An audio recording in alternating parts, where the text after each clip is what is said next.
नमस्कार, सभी का स्वागत है फिर से एक बार भारत उदय समाचार के विशेष रिपोर्ट में। हम आपको बता दें कि आज पूर्व केंद्रीय मंत्री भाजपा के राष्ट्रीय प्रवक्ता शाहनवाज हुसैन का दरभंगा के परिषदन में जबरदस्त स्वागत किया जा रहा है। भारतीय जनता पार्टी के कार्यकर्ता नगर विधायक संजय सराफ की यहाँ देख सकते हैं, सभी कार्यकर्ता यहाँ मौजूद हैं। उनका स्वागत जोर शोर पे किया जा रहा है। बहुत सालों के बाद आज उनका प्रेस वार्ता फिर से दरभंगा के परिषदन में किया जा रहा है। खासकर आगामी विधानसभा चुनाव के दिन अब बहुत नजदीक है। इसको लेकर देख सकते हैं यहाँ पर कैसे जिला अध्यक्ष यहाँ पर जो है जी वत्सानी वो स्वागत कर रहे हैं। इसके बाद प्रेस वार्ता शुरू होता है। विशेष कवरेज देखिए, सब्सक्राइब और शेयर करिए इस चैनल को। देखिए शाहनवाज हुसैन ने क्या कहा है आगे आगामी चुनाव को लेकर और क्या कहा है भारतीय जनता पार्टी की जीत को लेकर। पूरा कवरेज देखिए। यहाँ पर सभी कार्यकर्ता स्वागत में लगे हुए हैं। खासकर सबसे बड़ी बात अगर बता दें तो सभी पार्टियों की बात अगर करें तो विधानसभा चुनाव नजदीक आते ही सभी पार्टियों को जो है कहीं न कहीं समाज में जाकर, गांव में जाकर और क्षेत्र की समस्या सूझने लगती है। अब सुनते हैं शाहनवाज हुसैन से प्रेस वार्ता की बातें। पार्टी के प्रमुख नेता 70 जगह पर प्रेस कॉन्फ्रेंस कर रहे हैं बिहार, और मुझे जब आदेश हुआ तो मैंने अपनी बिहार में 70 स्थानों में प्राथमिकता दरभंगा को दिया, क्योंकि आज अटल बिहारी वाजपेयी जी का जो सपना था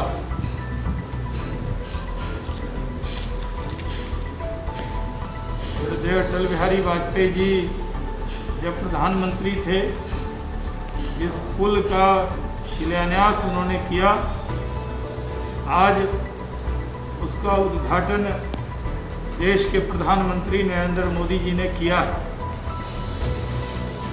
ये मिथिला को जोड़ने वाला पुल है। ये सिर्फ रास्ता नहीं है, पुल नहीं है, बल्कि पूरे मिथिला में जो 37 के बाद कट गया था, आपस में दूरी हो गई थी। जब हम लोग बच्चे थे तो जानकी एक्सप्रेस से सुपौल से चढ़ते थे तो घूम के वो ट्रेन यहाँ पहुँचती थी।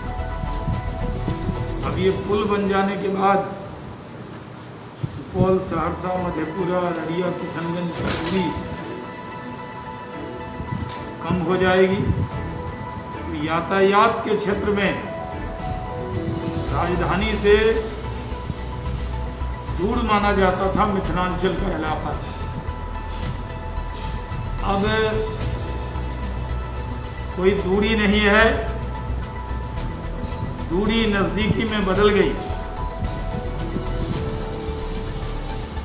आज उसका उद्घाटन हुआ है। ये मिथिला वासियों की बहुत बड़ी मांग पूरी हुई। दरभंगा इसलिए भी खास है, जब मैं एक संस्कृत यूनिवर्सिटी के कार्यक्रम में मैं आया था तो संबोधन में मैंने एयरपोर्ट का विषय उठाया था, याद है हरी? और हम लोगों की बहुत बड़ी मांग रही है। हम लोग अब सुपौल में बस गए हैं, लेकिन यही त्रिमोहानी के हैं। तो बड़ी मांग रही कि पूरे देश में एयरपोर्ट है, एक एक राज्य में 10-10 एयरपोर्ट। बिहार में एक एयरपोर्ट पटना, दूसरा एयरपोर्ट जब मैं सिविल एविएशन मिनिस्टर बना तो गया में बना, और उसके बाद बिहार को एक नया एयरपोर्ट मिला है तो वो दरभंगा में मिला।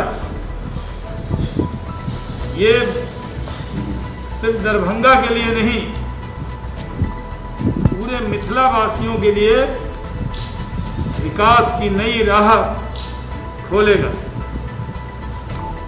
एयरपोर्ट बनने से पूरे दुनिया से कनेक्टिविटी मिथिला की हो जाएगी।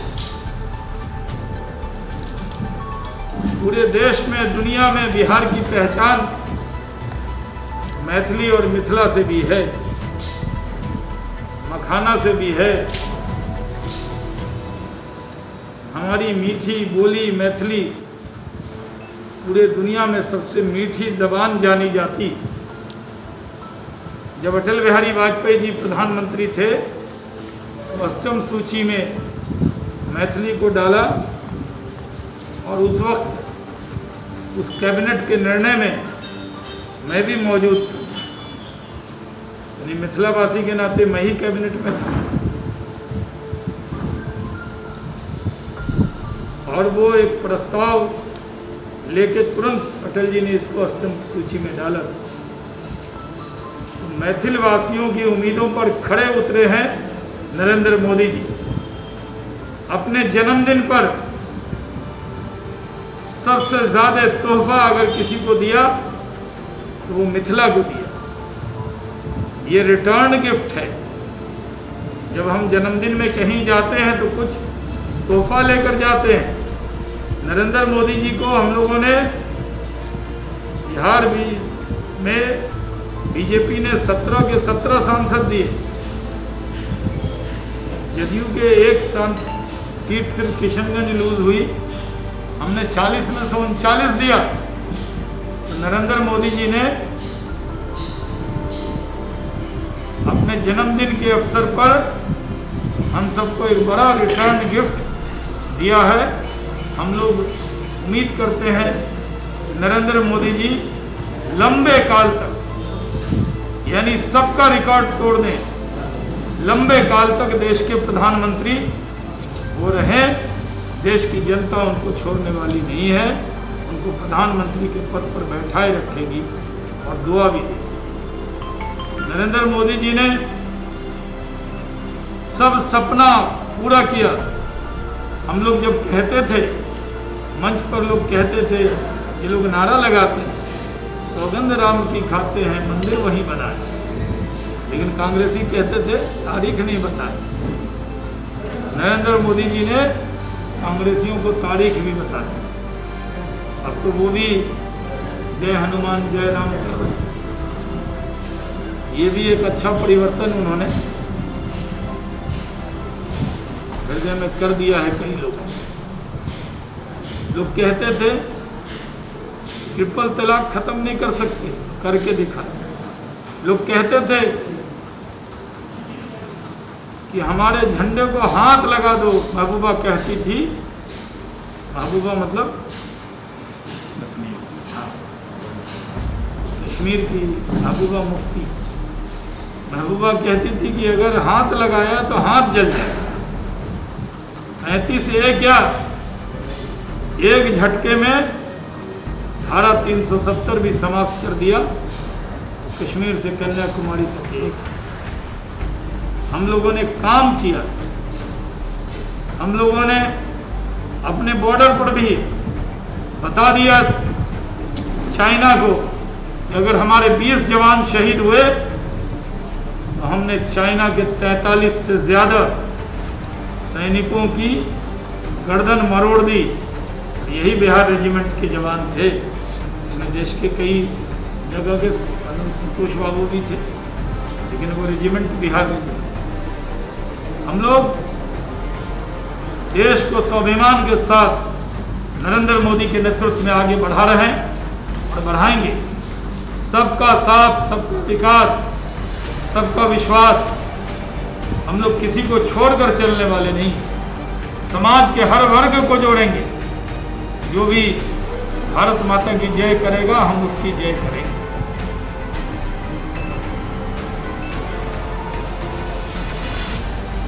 देश के बारे में क्योंकि सब जगह वही बातें हो रही हों, इसलिए मैं आपको,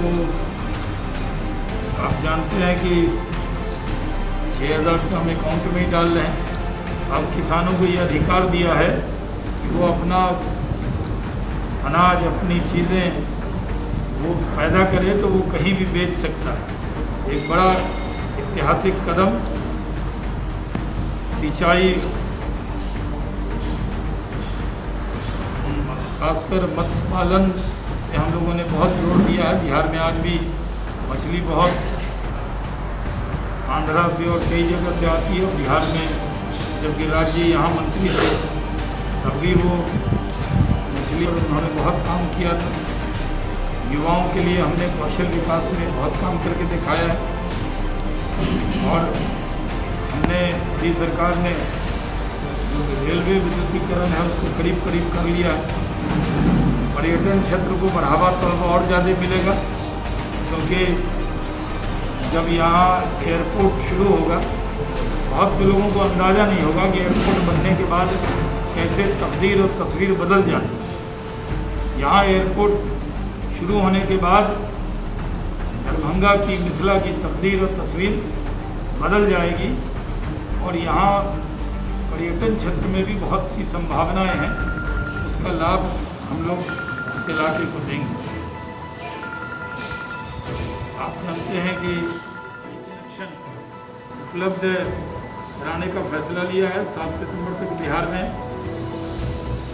85,71,668 परिवारों को करीब 86 लाख को हमने कनेक्शन दे दिया है। प्रधानमंत्री ने 294.53 करोड़ रुपए की परियोजना की जो बहुत बड़ा सौगात दिया है, खासकर मत्स्य पालन के लिए, बाजार के लिए। और प्रधानमंत्री ने मिथिलांचल के लिए करोड़ों, बीजेपी अपनी विधानसभा की सारी सीट जीतेगी और अपने सहयोगी को भी जिताएगी। हम नीतीश कुमार जी के नेतृत्व में चुनाव लड़ रहे हैं और जीतने के बाद फिर से नीतीश कुमार जी बिहार की जनता की सेवा के लिए उनको 5 साल का अवसर देगी। हम आत्मनिर्भर बिहार बनाएंगे और उसकी शुरुआत हो चुकी है। एयरपोर्ट से, पुल से, एम्स से यहाँ के लोगों को अब इलाज के लिए बाहर नहीं जाना पड़ेगा। देश की जो आज की स्थिति है उस स्थिति में बिहार से बहुत उम्मीदें हैं और बिहार जीतेगा, एनडीए की सरकार बनेगी।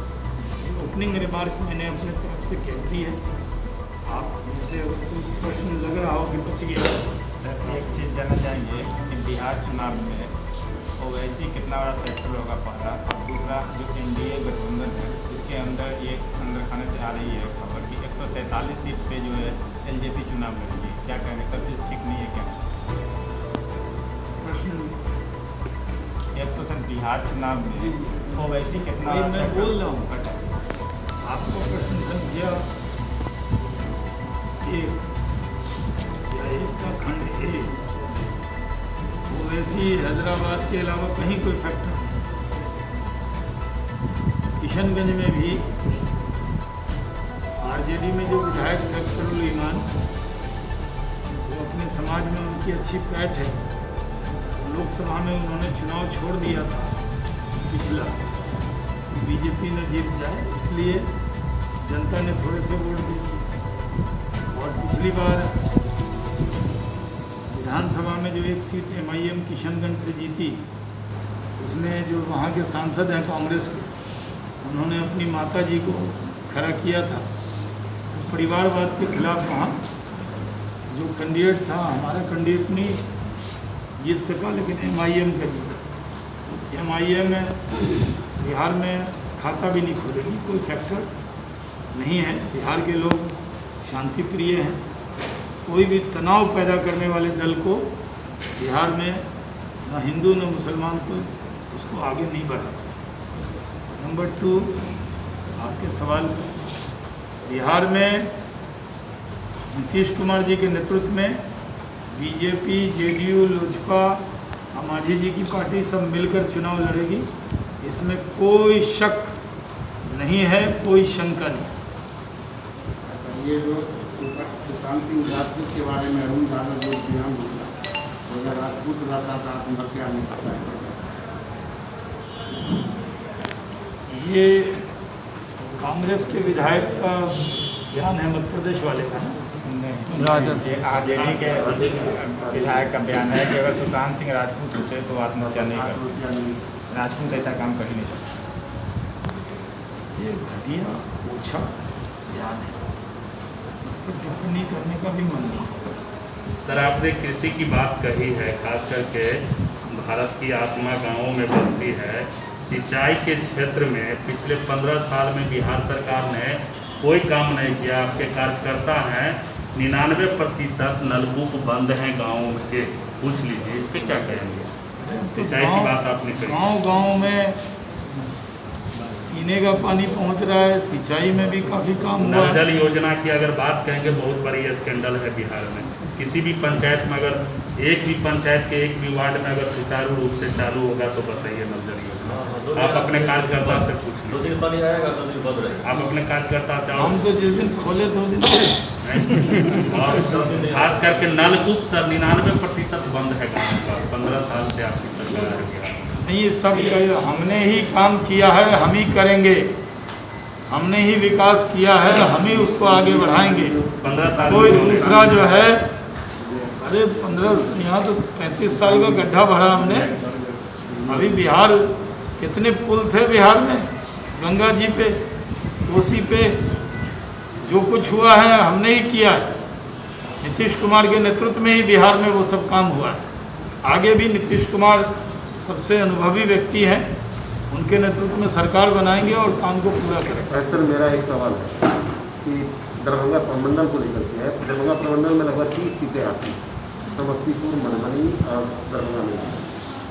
पिछले चुनाव में, विधानसभा चुनाव में कोई अच्छी रिजल्ट समस्तीपुर में खाता नहीं मिल पाया था, दरभंगा में मात्र 2 और मधुबनी में 2। तो क्या लगता है कि आज आपका जो मिथिला का रूप है, ये मिथिला को जो सौगातें मिल रही हैं, तो क्या वो वोट को अपने तरफ करने की तरफ ये काम करते हैं दिल जीतने के लिए, दिल जीतेंगे। और ये सही है, इस बार राजद गठबंधन का खाता नहीं खुलेगा मिथिलांचल।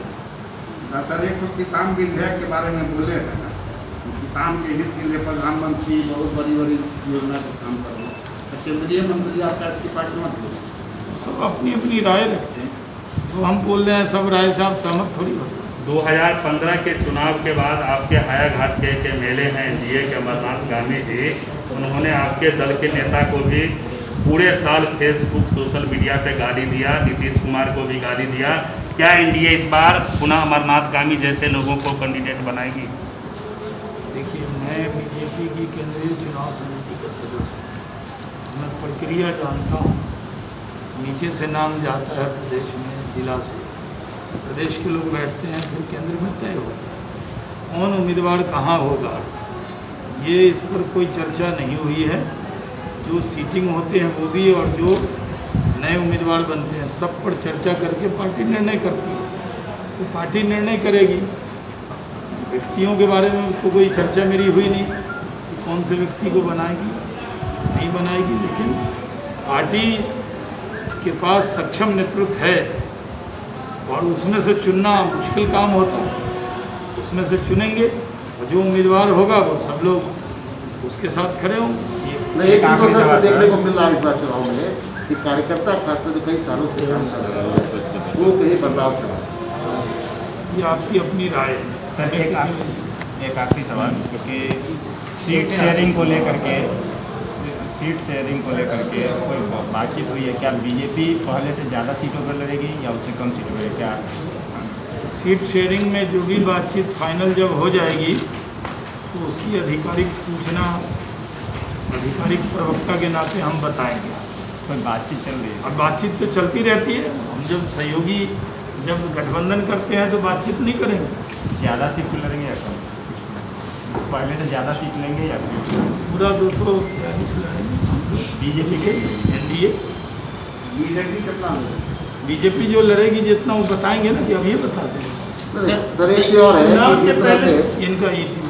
सर, एक आखिरी सवाल हाउस में। आज का आखिरी कुछ मेरा आखिरी सवाल है और आज पहला सवाल हम आप मेरा आखिरी और पहला सवाल है।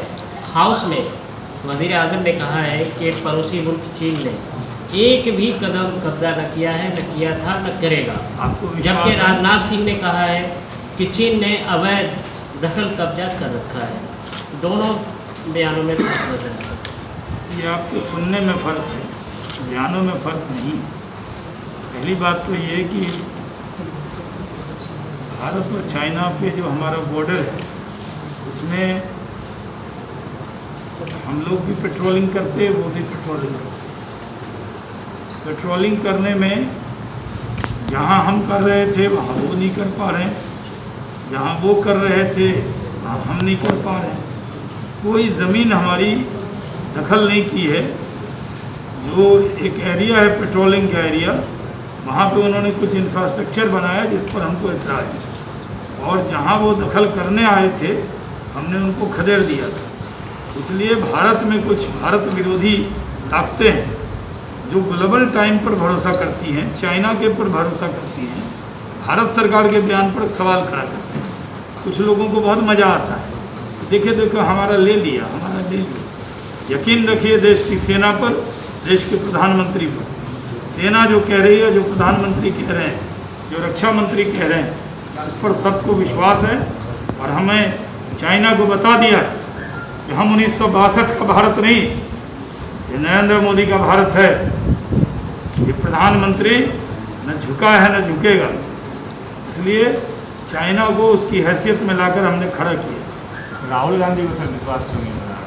Rahul Gandhi memorandum of understanding है चाइना से उनका लिखित में, और अभी तक उनको कैंसिल क्यों नहीं कर रहे हैं? कांग्रेस का नेता है तो पूछिए कि वो MOU जो है वो कैंसिल करना चाहिए ना, क्यों नहीं कर रहे? उसमें है कि राष्ट्रीय और अंतर्राष्ट्रीय सूचना आदान प्रदान करें। ये क्या कैसा एग्रीमेंट है भाई?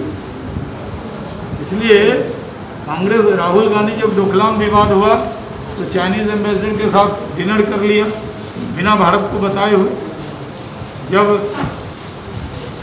गए केदारनाथ तब भी उनकी मेहमान नवाजी स्वीकार कर ली, और अब ऐसा बयान देते हैं जिससे भारत की का मनोबल गिरे। कांग्रेस को और उनके नेताओं को कोई भी ऐसा बयान नहीं देना चाहिए जिससे भारत की सेना का मनोबल गिरे। भारत की सेना अपनी प्राण लगाकर देश की रक्षा कर रही है, और हमारी सेना सक्षम है अपनी सीमा की रक्षा कर।